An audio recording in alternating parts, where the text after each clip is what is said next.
Hello दोस्तों। आप सभी को बहुत अच्छे से पता होगा कि एग्जाम है वीडियो का, जिसका इंतजार हम काफी समय से कर रहे हैं। 2025 में होने वाला है ये एग्जाम। इसके लिए बहुत सारी हमारे दिमाग में चीजें चल रही हैं कि कैसा होगा, किस तरीके से एग्जाम होगा, क्या होगा सिलेबस, किस तरह के क्वेश्चंस आएंगे, सब कुछ दिमाग में है। क्या हम कट ऑफ क्लियर कर पाएंगे? एक बहुत बड़ा डाउट यहां पर है कि क्या इसमें प्रीलिम्स होगा या फिर सीईटी के तहत ही इसका एग्जाम जो हो जाएगा।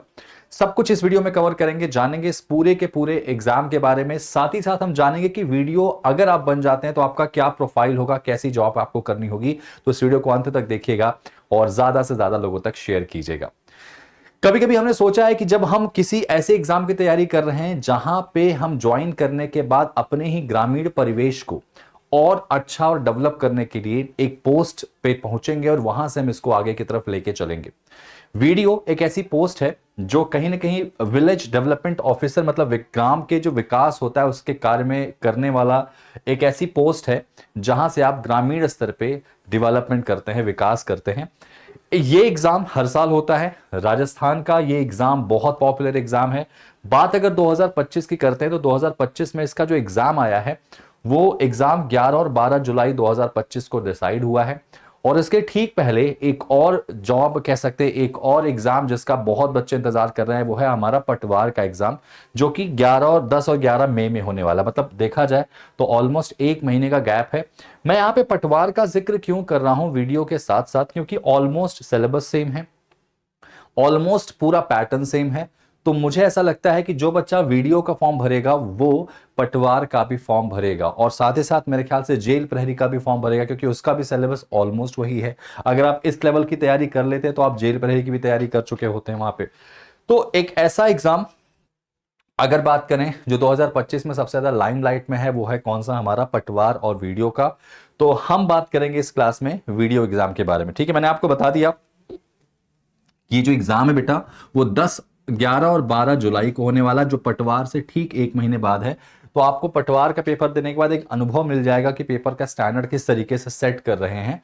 तो हम उस तरीके से हम उस एक महीने में अपने आप को और इंप्रोवाइज कर सकते हैं इस पूरे एग्जाम को लेकर। ठीक है, थोड़ा जानेंगे इस वीडियो के बारे में कि जो ये हमारे पास ग्राम विकास अधिकारी की जो पोस्ट है, इस ग्राम विकास अधिकारी का क्या मोड होगा, किस तरीके से एग्जाम पूछा जाएगा। तो अगर मैं बात करूं यहां पर लिखित परीक्षा होगी। यहां पे बेटा सीईटी आपका पहले क्या था, जो प्रीलिम्स का पेपर था वो क्वालिफाइंग था, आपको क्वालिफाई करना था और फिर आप मेंस के लिए जाते थे। अब उसने क्या किया, गवर्नमेंट ने यहां पे क्या किया है कि अब प्रीलिम्स वाला सेगमेंट हटा दिया है, अब सीईटी ही आपका प्रीलिम्स होगा, है ना। सीईटी आपका जो दिया हुआ है आपने, वही आपका प्रीलिम्स होगा। उसको अगर आप क्वालिफाई करते हैं तो आप मेंस के लिए बिल्कुल क्या हो जाएंगे, तैयार हो जाएंगे। ठीक है, अब मेंस की अगर हम बात करें तो इसका एग्जाम का मोड आज भी देखो ऑफलाइन ही रखा गया है, कोई भी चेंजेस नहीं है। एग्जाम कितने घंटे का है बेटा? तो 180 मिनट यानी 3 घंटे का पेपर होने वाला है। मतलब काफी टाइम आपको मिलेगा आंसर लिखने में। ठीक है, इसके बाद अगर प्रश्नों की संख्या क्या ज्ञात करें तो देखो प्रश्न हमारे 160 ही होंगे, लेकिन जो अंक होगा वो 200 हो जाएगा। ठीक है, यानी 160 प्रश्न, 200 नंबर आपको यहां दिलाते हैं। किस किस पोर्शन से आपको कितना पढ़ना है, किस किस पोर्शन से आपको ज्यादा नंबर मिलेंगे, वो भी हम बात करेंगे यहां पे। अब यहां पे जो प्रश्न होंगे वो सारे के सारे कैसे होंगे, ऑब्जेक्टिव टाइप होंगे, यानी 4 ऑप्शन होंगे, आपको वहां टिक करना होगा, लिखना इन द सेंस आपको उनको टिक करना होगा। ठीक है, अब यहां पे बात करें नेगेटिव मार्किंग की, कई बच्चे इस चीज को बहुत हल्के में लेते हैं कि भाई नेगेटिव मार्किंग क्या होता है। नेगेटिव मार्किंग, अगर आप किसी क्वेश्चन में तुक्का लगाने जाते हैं, अगर आपको उस पर डाउट है और अगर आप तुक्का लगा रहे हैं, अगर तुक्का लग गया तो ठीक है भाई, आपको नंबर मिलेंगे। लेकिन अगर गलती से तुक्का वो गलत हो गया तो आपको हर एक क्वेश्चन पे 1/3 मार्क्स जो है वो कट जाएगा। मतलब 0.3 मार्क्स जो है वो आपका कैंसिल हो जाएगा। मतलब अगर आप एक क्वेश्चन गलत करते हैं तो आपके जो नंबर होंगे वो 1.33 कटेंगे, माइनस में हो जाएंगे। तो याद रखिएगा, अगर प्रश्नों के बारे में आपको बहुत अच्छे से नॉलेज है तो ही आप करिए। अगर आपको लग रहा है कि इस प्रश्न में थोड़ा बहुत डाउट है तो मैं रिकमेंड करूंगा कि उस क्वेश्चन को छोड़ के आना। किसी का देख के सुन के कि यार सामने वाला इतना अटेम्प्ट करके आया था, ये वो, आप बिल्कुल इस दिमाग से अपने आप को बाहर निकाल लेना। जितना बने उतना ही करके आना, सिलेक्शन आपका वहां पर हो जाएगा। ठीक है, क्योंकि बहुत सारे बच्चे नेगेटिव मार्किंग की वजह से छट जाएंगे, उनका कह सकते हैं मेरिट से बाहर हो जाएंगे। तो आपके लिए एक सुनहरा मौका है। अब चूंकि हमारे पास 160 क्वेश्चन है, 200 नंबर है, तो अभी 160 क्वेश्चन 200 नंबर के लिए हमको पढ़ना क्या क्या है, किस किस पोर्शन में ज्यादा काम करना है। तो देखिए यहां पर मैंने कुछ बनाया हुआ आपके लिए है। अगर बात करें सामान्य हिंदी, एक बहुत इंपॉर्टेंट टॉपिक है और इससे आपको 30 अंक मिल जाएंगे, मतलब 30 अंक ऐसे होंगे जो आपको आपके स्कोर तक पहुंचा देंगे। सामान्य हिंदी के अंदर आपको वही सारी चीजें मिलेंगी जो आप पटवार के लिए प्रिपरेशन कर रहे हैं, यही सिलेबस आपका क्या होगा, आपका वीडियो के लिए हो जाएगा। सामान्य हिंदी के जो भाषा ज्ञान है उसमें अगर हम बात करें तो अंग्रेजी का क्वेश्चन जो है वो आपका 20 मार्क्स का है, मतलब 50 आपको यहीं से मिल जाते हैं। ठीक है, आपको 50 मार्क्स जो हैं वो यहीं से मिल जाते हैं।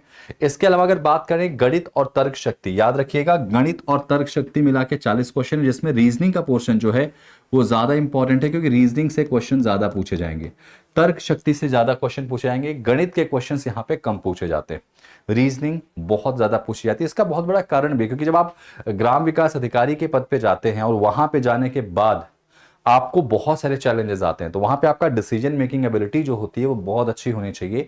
इसीलिए शायद यहां पर रीजनिंग का वेटेज ज्यादा किया है, मतलब रीजनिंग के प्रश्न बहुत ज्यादा होते हैं, मैथ्स के 2-3 क्वेश्चन 4 क्वेश्चन हार्डली आपको मिलेंगे। ठीक है, इसके अलावा सामान्य ज्ञान, सामान्य ज्ञान के अंदर आपका देखो 2 पोर्शन होगा, एक तो करंट अफेयर्स का पोर्शन होगा जो आपको जनरली सामान्य जो करंट अफेयर्स चल रहा है, और एक जनरल आपका साइंस जो है, ठीक है, सामान्य विज्ञान जो है, इससे प्रश्न यहां पे पूछे जाएंगे। करंट अफेयर्स में ध्यान रखिएगा कि जो अभी करंट में चीजें चल रही हैं, करंट का मतलब लगभग 3-4-5 महीने पहले तक का डेटा जो है आपको पढ़ लेना है, क्योंकि कुछ भी उसमें से पूछा जा रहा है। स्पेशली जो बहुत लाइमलाइट डेटा है, जो बहुत ज्यादा डिमांडिंग न्यूज चल रही है, बहुत बार बार चलाई जा रही है, स्पेशली नेशनल और इंटरनेशनल, वो आपको जरूर पढ़ना होता है। ठीक है, जनरल साइंस में आपके जो भी साइंस से रिलेटेड क्वेश्चन होते हैं वो आपको यहाँ पे पूछे जाते हैं, और 20 मार्क्स यहाँ पे आप इससे कैटर करते हैं। ठीक है, भूगोल एवं प्राकृतिक संसाधन, भौगोलिक दृष्टिकोण से अगर आप देखेंगे तो सारी चीजें जो हैं आपको यहाँ पे भूगोल से, ज्योग्राफी रिलेटेड यहाँ पे पूछी जाएंगी, काफी अच्छे मार्जिन के साथ यहाँ पे आपको ये पोर्शन मिल जाता है। राजस्थान की जो कला है, संस्कृति है, इससे क्वेश्चन काफी पूछ जाते हैं। राजस्थान का भूगोल, राजस्थान का इतिहास, 30 नंबर आपको उससे मिल जाते हैं, क्योंकि आप जाहिर सी बात है जहां पे आपको जॉब करनी है वहां की संस्कृति, वहां के पूरे जो हिस्ट्री है उसको आपको जानना बहुत जरूरी है। और हिस्ट्री और संस्कृति जो है, इतिहास और कल्चर जो है, इससे भी क्वेश्चन आपके पूछे जाएंगे, लगभग 30 क्वेश्चन तक यहाँ पे पूछे जाते हैं। ये एक ओवरऑल सिलेबस मैंने बताया है कि ये पोर्शन आप पढ़ते हैं तो आपका वीडियो क्लियर हो जाएगा। अच्छा सुनिएगा ध्यान से, पटवार का सिलेबस भी ऑलमोस्ट सिमिलर है। मुझे नहीं लगता कि कोई बच्चा पटवार की अलग से तैयारी करेगा और वीडियो की अलग से तैयारी करेगा, तो कोशिश कीजिएगा कि वीडियो और पटवार दोनों एक साथ लेके चलेंगे। शायद इसीलिए हम अपना बैच भी कुछ इसी तरीके से लेके आ रहे हैं आपके लिए। बैच प्रोबेबली आपका दिसंबर लास्ट तक स्टार्ट हो जाएगा, और पेड बैच जिसके अंदर हम पूरा का पूरा सिलेबस कराएंगे, वीडियो का पूरा सिलेबस कराएंगे, किसका, पटवार का, जो कि बिल्कुल इक्विवेलेंट है। ठीक है बेटा, आगे देखा जाए तो इसमें एक सबसे अच्छी चीज जो मुझे लगती है यहां पर है कि भाई साहब आपकी उम्र जो है वो 18 से 40 साल तक की यहाँ पे एक्सेप्ट की जाती है। 18 से 40 मतलब आपके, देखा जाए कि यहाँ पे क्यों इस वैकेंसी को बहुत डिमांड में रखा जाता है, क्योंकि 40 साल तक के लोग भी इसका फॉर्म भर सकते हैं, इसमें एज रिलैक्सेशन भी होते हैं। ठीक है, योग्यता इसमें जो है वो ग्रेजुएशन होनी चाहिए, अगर आप स्नातक हैं तो आप इसका फॉर्म भर सकते हैं। भाई पोस्ट बड़ी है, ग्रामीण विकास अधिकारी है, और आपने वो मूवी देखी होगी, बहुत मूवी कह सकते हैं, वेब सीरीज बहुत चर्चित में हुई थी, जिसमें आपने नोटिस किया होगा पंचायत से वेब सीरीज जो थी, जहां पे आपने देखा होगा कि एक क्या कहते हैं सचिव जी होते हैं, और सचिव जी बार बार गांव के विकास के लिए एक फाइल लेके कहां पहुंचते हैं, जो उनका कह सकते हैं कि ब्लॉक है, उस ब्लॉक में पहुंचते हैं, वहां पर एक ग्रामीण विकास अधिकारी होते हैं जिनको लौकी भी वो गिफ्ट करते हैं। ठीक है, और गांव में क्या हो विकास करना है, क्या विकास नहीं करना है, वो सारी चीजें जो हैं वो कह सकते हैं ग्राम पंचायत में, या कह सकते हैं ग्राम प्रधान और सचिव के द्वारा आपका वीडियो से जो कोऑर्डिनेशन होता है वहां से वो गांव के विकास में काम करते हैं। तो ये बड़ी अच्छी चीज है, और ये वैकेंसी जो है आप इसको बहुत अच्छे से लीजिएगा। इसमें सिलेक्शन आपको अगर लेना है तो थोड़ा सा हमारे साथ जुड़ के पढ़ना पड़ेगा। सीईटी 2024 के अंतर्गत आपका इसमें क्या होगा, मान्य होगा, यानी आपको सीईटी क्वालिफाइड आप होने चाहिए, क्योंकि प्रीलिम्स पहले था वो हटा दिया गया है, अब सीधे एक मुख्य परीक्षा यहाँ पे होने वाली है दोस्तों। ठीक है, अच्छा सबसे जरूरी चीज भाई, जब हम कोई चीज करने जाते हैं, जब किसी वैकेंसी के बारे में जानने जाते हैं, तो उसके बारे में जानना बड़ा जरूरी है कि क्या उस प्रोफाइल पे काम क्या करना पड़ता है। मैंने आपको एक मूवी का, एक वेब सीरीज का एग्जांपल जरूर दिया, लेकिन आपको यहाँ पे थोड़ा सा जानना होगा कि कैसे क्या है।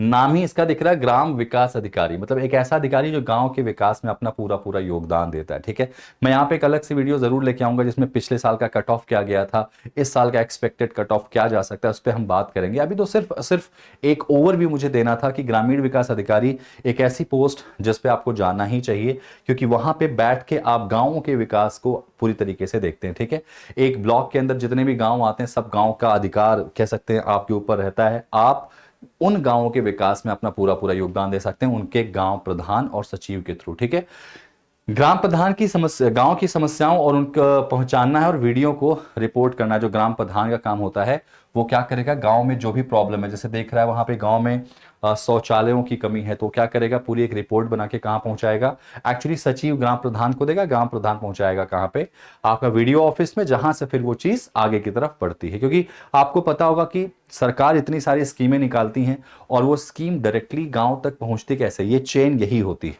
ठीक है, तो वो चेन की शुरुआत यहीं से होती है कि भाई वीडियो के पास आएगी, वीडियो को कौन देगा, कलेक्टर से मिलेगी डेटा। अब उसके बाद वीडियो के पास जब आएगा तो वीडियो फिर ग्राम पंचायत को डिस्ट्रीब्यूट करेगा, ग्राम पंचायत में ग्राम प्रधान जो होगा वो उठा के पूरे गांव में जो भी सर्विसेज होंगी वो करवाएगा, चाहे वो आपका रोड चौड़ा करवाना हो, चौड़ीकरण कराना हो, सुंदरीकरण कराना हो तालाब का किसी का, तो यहाँ पे ऐसी चीजें होती हैं। कार्यक्रमों का क्रियान्वयन राज्य और केंद्रीय ग्रामीण, ठीक है, विकास कार्यक्रमों का सफल कार्यान्वयन, मतलब कुल मिला जुला के देखो, सामुदायिक विकास हो गया आपका, स्वच्छता और जल सुरक्षा हो गया, विकास कार्यक्रमों में का लाभ, जो भी कुछ एक गांव को विकास करने में हेल्प करता है वो कहां से होके जाता है बेटा, वो पूरी की पूरी जो चेन है ना वो ग्रामीण विकास अधिकारी के होते हुए वहां से जाती है चेन। तो आपका बहुत बड़ा रोल होगा, एक बहुत ही रिस्पॉन्सिबल पद होगा, इस पद पे रह के आप बहुत बड़ा काम करेंगे। लेकिन इस पद पर पहुंचने के लिए 160 क्वेश्चन करने हैं माइनस मार्किंग के साथ। तो आपको लगता है कि आपके अंदर है काबिलियत तो आप इस एग्जाम को जरूर दीजिएगा। हमारी पूरी केजीएस टीम जो है आपके लिए एक स्पेशल बैच लेके आ रही है, और ये जो बैच हम लेके आ रहे हैं आपके लिए बेटा, इस बैच के अंदर हम आपको कंप्लीट प्रिपरेशन कराएंगे। देखो अभी हमारे पास टाइम है, लेकिन इतना भी टाइम नहीं है कि हम बिल्कुल रिलैक्स होके बैठ जाएं। हमारी जो खान ग्लोबल स्टडीज का जो कह सकते हैं कि यूट्यूब चैनल है केजीएस राजस्थान, उस पे हमारी यूट्यूब पे क्लासेस शुरू हो चुकी हैं, आप लोग जाइए उनको जरूर देखिए। साथ ही साथ हमारा पेड बैच भी इसी महीने में लास्ट में आपको मिल जाएगा, जिसके अंदर हम पूरी डिटेल में आपको चीजें पढ़ाएंगे, एग्जाम का डेटा पढ़ाएंगे, कुछ भी फालतू की चीजें नहीं होंगी, सिर्फ वही डेटा देंगे जो आपके एग्जाम में आपको हेल्प करेगा। ठीक है, आई होप आपको ये वीडियो बहुत अच्छी लगी हो, तो ज्यादा से ज्यादा शेयर कीजिएगा, और I wish you all the best कि आप इसका फॉर्म भी भरें और आपका सिलेक्शन भी हो। Thank you so much guys, take care and जय हिंद।